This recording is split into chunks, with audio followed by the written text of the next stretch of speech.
अस्सलाम dear students, आज हम बात करेंगे first year class unit number 1 complex numbers. Exercise 1.1 है और क्वेश्चन नंबर 1 है। जैसा कि आपको पता है कि जो कॉम्प्लेक्स नंबर्स होते हैं वो रियल और इमेजनरी को मिलाकर बनाए जाते हैं। सो यहाँ पर हम इसको इस तरीके से लिख सकते हैं, बट राइट नाउ हम लोग सिर्फ बात करेंगे आयोटा की, जो कि इमेजनरी नंबर है और आयोटा स्क्वायर की वैल्यू होती है -1, बिकॉज ये तीनों पार्ट्स इसी वैल्यू के ऊपर डिपेंड करते हैं। चलिए सबसे पहले स्टार्ट करते हैं अपना पार्ट नंबर 1। देखें, सबसे पहले लिखा हुआ है iota power 10 multiply minus negative iota power 12। तो आपने करना ये है कि यहाँ पर जो आयोटा पावर 10 लिखा हुआ है इसको कन्वर्ट कर लेना है लाइक दिस, और यहाँ पर आ जाएगा आयोटा स्क्वायर। और अगर हम इसको यहाँ पर इस तरीके से भी लिख सकते हैं बिकॉज 2 5 are 10, तो हमारे पास सेम वैल्यू आएगी। ऐसा इस वजह से हमने किया क्योंकि आयोटा स्क्वायर की जगह हम -1 पुट करके इसकी वैल्यू आसानी से फाइंड आउट कर सकते हैं। यहाँ पर थोड़ा सा हमने करना ये है कि क्योंकि नेगेटिव आयोटा पावर 12 है, तो यहाँ पर मैं इसको ऐसे भी लिख सकता हूँ कि आयोटा पावर -1, और जब हम इसको मल्टीप्लाई करवाएंगे iota power 12, so iota power 12 को भी हम लोग यहाँ पर आयोटा स्क्वायर और पावर 6 वाली कंडीशन में लिख लेते हैं। अब आपने करना ये है कि जहाँ जहाँ आयोटा स्क्वायर लिखा हुआ है वहाँ वहाँ आयोटा स्क्वायर की वैल्यू जो कि -1 है वो पुट कर देते हैं। तो यहाँ पर आयोटा स्क्वायर की जगह हमने पुट कर देना है -1 पावर 5। इसी तरीके से यहाँ पर -1 ऑलरेडी लिखा हुआ था, जबकि आयोटा स्क्वायर की जगह जो है वो यहाँ पर हमने -1 पुट कर देना है और iota power 6 as it is रहेगा। और यहाँ पर अगर आपने -1 का जो पावर 5 है वो -1 ही रहेगा because 5 is an odd number. और यहाँ लाइक -1 मल्टीप्लाई -1 का पावर 6, क्योंकि 6 जो है वो एक इवन नंबर है, सो दैट्स वाई ये +1 बन जाएगा। अगर हम इसको फर्दर सॉल्व करेंगे सो -1 और +1 दोनों मल्टीप्लाई होने के बाद -1 ही रहेगा। और जब -1 से मल्टीप्लाई होगा तो यहाँ पर आपके पास जो आंसर बनेगा वो बनेगा +1। ठीक है, तो ये आपका पहला जवाब जो है वो आ चुका है। This is your answer. अब इसी तरीके से अगर हम इसके सेकंड पार्ट की बात करें, सेकंड पार्ट में थोड़ी सी चेंजिंग ये आई है कि यहाँ पर आप देख सकते हैं कि माइनस आयोटा पावर 12 लिखा हुआ है, जबकि यहाँ पर ब्रैकेट के ऊपर जो है वो पावर लिखी हुई है। तो कोई इशू नहीं है, इसको भी सॉल्व करने का ऑलमोस्ट यही तरीका है। हमने काम छोटा सा बस इसके अंदर ये करना है कि जो -1 है इसको हम अलग कर देते हैं और जो आयोटा है इसको हम अलग कर देते हैं, और यहाँ पर आयोटा पावर 16 होल के ऊपर पावर लगा देते हैं। और यहाँ पर भी हमने क्या करना है कि -1 अलग कर दिया और आयोटा और होल के ऊपर पावर 6 आ गया।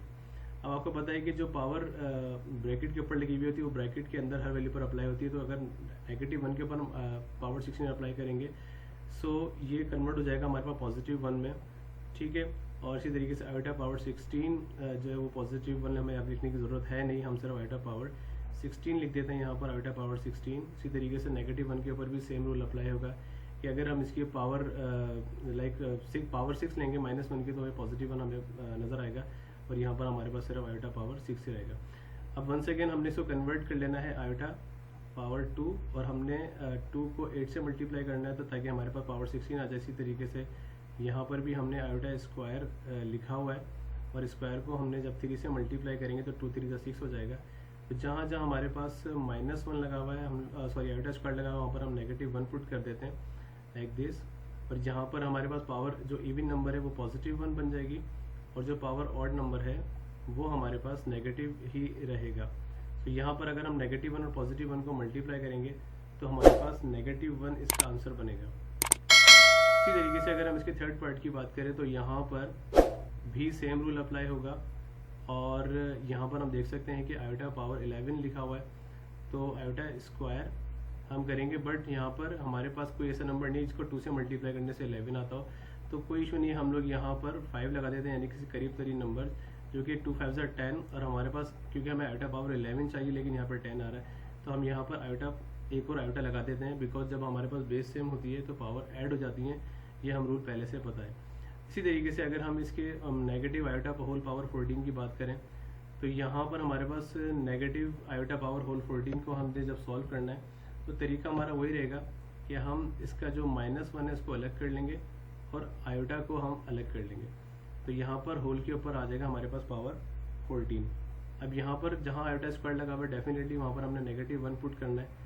तो जब -1 पावर 5 हम पुट करेंगे और यहाँ पर आ जाएगा आयोटा, और क्योंकि हमें पता है कि जो इवन नंबर है -1 पर अप्लाई होने से ये +1 बन जाएगा, तो यहाँ पर उसको लिखने की हमें ज़रूरत है नहीं। यहाँ पर हमें सिर्फ लिखने की ज़रूरत है वो है आयोटा पावर 14 इसको हम आयोटा स्क्वायर और 7 करके इसके ऊपर लगा देंगे, बिकॉज 2 7 14।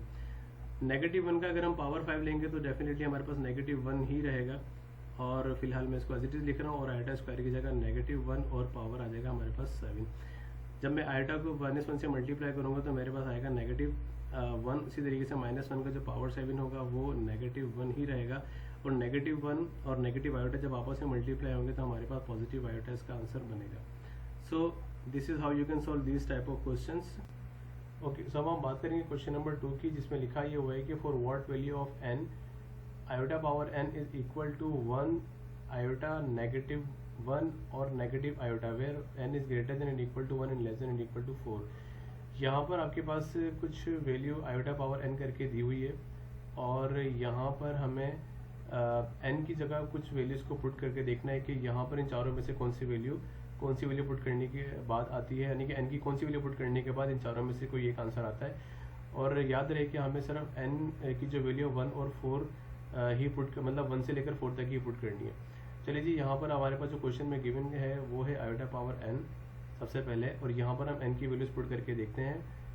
n की वैल्यू अगर हम 1 यहाँ पर पुट करके देखते हैं, लेट्स सी कि आयोटा पावर n की वैल्यू क्या बनेगी। सो आयोटा पावर n की जगह आपने 1 पुट करना है। सो आयोटा पावर 1 की जो वैल्यू होती है वो डेफिनेटली आयोटा ही रहेगी। तो हमारे पास हम देख सकते हैं कि यहाँ पर एक आंसर आ चुका है। इसी तरीके से हम थोड़ा सा आगे बढ़ेंगे, और यहाँ पर n की जगह अगर मैं यहाँ पर 2 पुट करूँ तो यहाँ पर आपको नज़र आ जाएगा कि हमारे पास आयोटा स्क्वायर की जो वैल्यू है वो बेसिकली हमें पता ही है कि -1 के इक्वल होती है। सो एक और आंसर हमारे पास यहाँ पर आ गया n की वैल्यू 2 पुट करने के बाद। इसी तरीके से यहाँ पर आपके पास n की वैल्यू अगर मैं 3 पुट करता हूँ तो आयोटा क्यूब को हम किस तरीके से सॉल्व करते हैं। सो ये आयोटा क्यूब हमारे पास जो है वो आ चुका है। इसी तरीके से आयोटा क्यूब को अगर हमें यहाँ पर आयोटा स्क्वायर और मल्टीप्लाई बाय आयोटा, यहाँ पर हमने रूल अप्लाई करना है बेस सेम पावर ऐड, तो यहाँ पर आयोटा पावर 2 और iota power 1 definitely iota power 3 के इक्वल आएगा। तो आयोटा स्क्वायर की वैल्यू हमें पता है कि वो -1 के इक्वल होता है, और -1 का जब हम आयोटा से मल्टीप्लाई करेंगे तो आंसर आएगा माइनस आयोटा। और आप देख सकते हैं कि यहाँ पर एक और आंसर हमारा जो है वो आ चुका है। फाइनली अगर हम n की वैल्यू 4 पुट करके देखें यहाँ पर, तो लेट्स सी आयोटा पावर 4 जो होता है हमारे पास, वो अगर हम लोग यहाँ पर लाइक यहाँ पर लिखते हैं आयोटा स्क्वायर और आयोटा स्क्वायर, क्योंकि once again same rule apply होगा कि आयोटा स्क्वायर और आयोटा स्क्वायर पावर 4 के इक्वल आता है, और आयोटा स्क्वायर की वैल्यू हमें पता है कि -1 है, और जब हम एक और -1 से मल्टीप्लाई करेंगे तो आंसर आएगा +1, और यहाँ पर हमारे पास एक और आंसर आ गया है। तो ये था हमारा क्वेश्चन नंबर 2। आगे हम लोग मज़ीद इसके क्वेश्चन सॉल्व करेंगे। अगर आपको ये वीडियो पसंद आई है तो प्लीज़ लाइक करें, शेयर करें, और इसके कमेंट करके बताइए, और अगर कोई सजेशन भी देनी है तो कमेंट बॉक्स आप लोगों के लिए ओपन है। Thank you so much.